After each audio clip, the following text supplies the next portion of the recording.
other matters, ma'am, baka mayroon din po kayong comment din sa independent commission po ng Pangulo, yung composition, baka may any comment kayo, ma'am?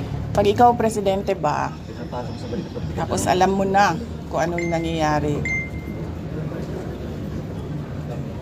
tapos nakikita mo na based on the budget kung paano binaboy yung pera ng bayan, mag-aantay ka pa ba ng komisyon o ng truth commission o kung anong komisyon yan?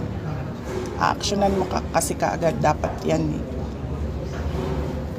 Unang-una, sinabi ko na noon, nag-appoint siya, nagpumili siya ng speaker na involved sa bribery nakalagay sa isang kaso doon sa Amerika. Klarong-klaro na doon nakita na involved siya sa racketeering and sa bribery. So, ikaw ba, presidente ka ba, ilalagay mo ba yung ganyang klaseng speaker? Siyempre, hindi na, di ba? So, anong nangyari sa budget natin? Na-racketeering din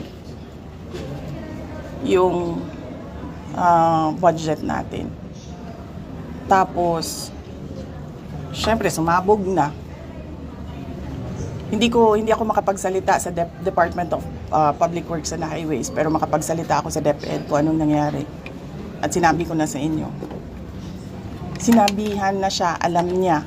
In a cabinet meeting, sinabi sa kanya kung anong nangyari sa Department of Education budget. And then, ang ginawa niya is nag-change topic siya. So, anong pa bang komisyon, anong truth commission, anong investigative body pa ang kailangan mo?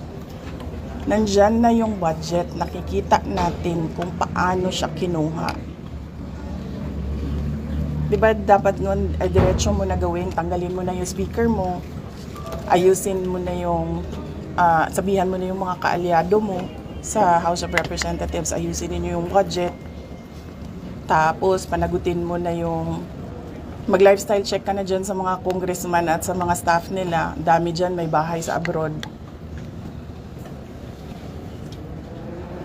Diba?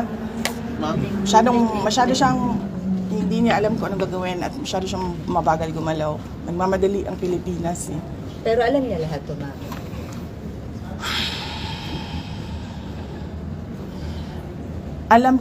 Alam nga nung bata na nakikinig lang at nanonood lang ng balita at nagbabasa lang ng budget.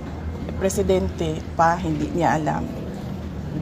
Pero ma'am, di ba too little too late na po ba yung ginawa ni BBM and of course,